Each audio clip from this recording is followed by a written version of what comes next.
O presidente da Câmara dos Deputados, Hugo Mota, voltou a indicar que qualquer decisão sobre o avanço do projeto de lei que anistia os envolvidos nos atos de 8 de janeiro deve passar por decisão do Colégio de Líderes, que são as representações partidárias na casa. A Fran falou agora há pouco sobre essa reunião que vai acontecer no dia 24. Nessa fala, Mota não citou diretamente o PL da anistia, mas essa manifestação acontece justamente quando ele é pressionado dos dois lados, tanto pela oposição quanto pelo governo, a tomar uma decisão sobre a pauta. E, Fran, pelo que a gente tem visto aí, nada do Mota descer do muro, né? Exatamente. Ele continua dando sinais mútuos, ele conseguiu ser eleito pela maioria ali da Câmara dos Deputados com o apoio da oposição e do governo, então ele precisa dar gestos para a bancada do PL, que tem 92 nomes, mas também ali para Glaze e para os deputados do PT, enfim, da base governista, só que ele continua dando sinais mútuos. Vamos lembrar que no dia que ele assumiu a presidência da Câmara, ele falou sobre questão de anistia, sobre ditadura nunca mais e várias outras questões, só que depois ele também foi mudando o discurso e depois ele muda de novo. Então o Mota, ele sempre dá sinais dúbios, né, do que realmente ele vai fazer ou o que ele quer fazer. Na verdade, eu acho que o que ele quer fica muito afastado do que de fato está acontecendo. Então ontem ele, diante de toda essa pressão, né, ele publicou que democracia é discutir com o Colégio de Líderes as pautas que devem avançar e que em uma democracia ninguém tem o direito de decidir nada sozinho. E que também é preciso ter responsabilidade com o cargo que ocupam, pensando no que cada pauta significa para as instituições e para toda a população brasileira. Então, ele também, de certa forma, ele dividiu aí a responsabilidade, né? Para mostrar que, a decisão sobre o PL da anistia a gente vai tomar no Colégio de Líderes, para tentar dividir essa situação, até porque depois também ele precisa dividir com o Senado, mas não é a hora ainda. Nesse meio tempo, o que a gente tem? Tem esse requerimento de urgência ali do PL que foi protocolado, né, com 262 assinaturas, tem uma tentativa, e esse é o caminho que eles estão é o caminho, a saída que eles estão procurando, que talvez seja a mais fácil ou rápida nesse momento, que é achar um meio termo sobre esse texto que agrade governo, Supremo e Congresso, que eu particularmente acho que é uma conta que não vai fechar nesse momento. E ele tem essa pressão, que também está sendo uma pressão popular. Nas redes sociais de Hugo Mota, tem ali questão do Glauber, mas tem também questão do PL da anistia. E ele recuou, então a gente não sabe onde que ele está nesse momento, mas está fora de Brasília. A única publicação fala que ele deu foi isso, mas também é dúbia. E enquanto isso, a oposição e o governo continuam pressionando. Então a gente também continua nesse impasse, né? Vocês vão perceber que todos esses impasses, o pano de fundo é sempre o mesmo, né? As promessas que Hugo Mota fez para todo mundo. Então, assim, a conta não fecha. E aí, nesse sentido, assim, essa coisa dele ficar em cima do muro, ele fala muito sobre a questão, Fred, a gente acompanha muito isso também, de ele falando sobre não querer pautas que ameacem a estabilidade institucional, que venham a criar crise entre as instituições, o que essa pauta com certeza vai fazer, assim, já tem, ela ainda nem foi pautada para votação e ela já cria uma crise, já tem manifestações de todos os lados, o Supremo está mais quieto, né, assim, mas acho que também é uma questão de briga que já existe, de uma certa crise que já existe com o Congresso, que não sei, na minha avaliação, assim, né, o Supremo não quer escalar isso muito mais do que necessário, mas se essa pauta entrar em discussão realmente, vai acontecer essa crise institucional e vai acontecer, por exemplo, já existe a discussão dessa pauta não ser constitucional, né, dela ferir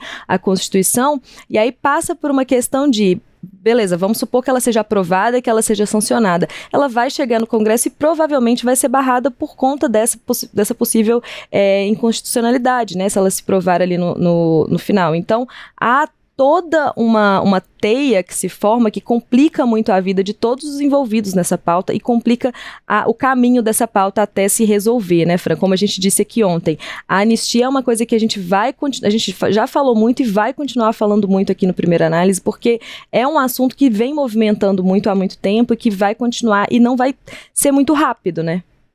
Não, Tem essa questão, né? Até quando a gente fala, quando vai organizar para falar aqui, são tantos pormenores, tantas situações, é uma pauta que ela realmente engloba interesses diversos, mas o principal deles está justamente tentar salvar o ex-presidente Jair Bolsonaro de uma possível condenação à prisão, né? Porque o projeto prevê anistia aos envolvidos nos atos de 8 de janeiro, o texto do jeito que está hoje, também não só naquele dia, mas tudo que venha antes ou depois relacionado a isso. Então, salvaria ali Bolsonaro.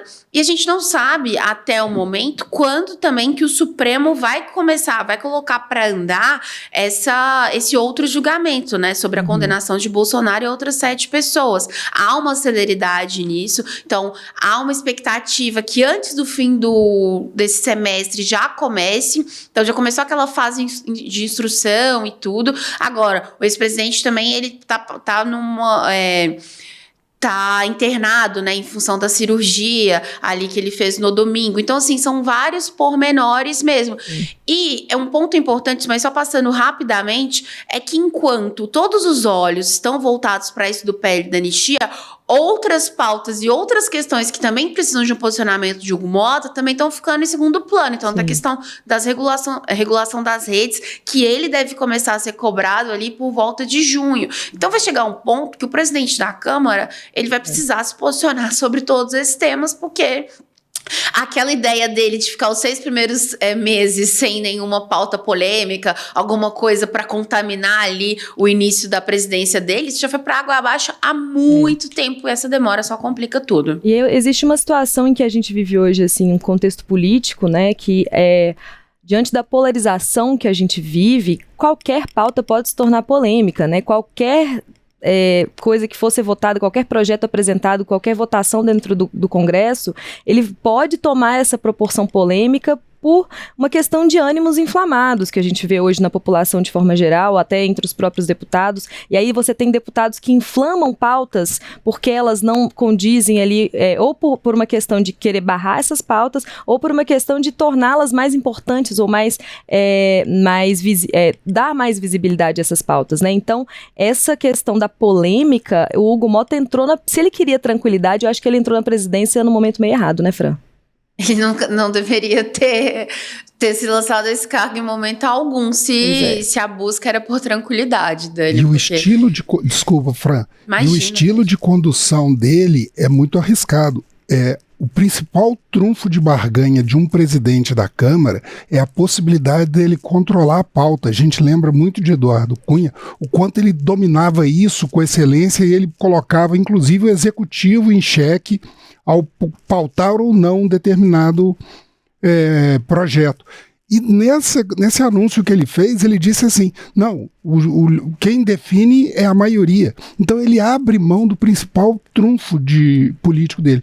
E esse estilo de condução permite com que qualquer um possa tumultuar o processo ao exigir que todo mundo decida coisas pequenas. Então ele, no limite, ele está arriscando fazer uma condução da Câmara mais lenta, mais acidentada, ao não se posicionar diretamente sobre um ou outro ponto. É isso, Fred. Eu acho que você resumiu muito bem toda essa situação. E quando você compartilha demais, pergunta demais, né, coloca isso, a situação sai um pouco do controle. Tá querendo transformar a Câmara numa grande democracia de líderes, um grande conselho deliberativo, que, bom, acho que não tem que ser tão assim, né? Eu acho que tem que... Na democracia tem o momento da deliberação e o momento da ação. Exatamente. Né? Se só tiver deliberação, você ainda não tem democracia. E aí usar, né, Fred, esse instrumento democrático como uma forma de protelar o que ele precisa fazer, e assim, não é um comportamento de um presidente da Câmara que a gente precisa nesse momento, né?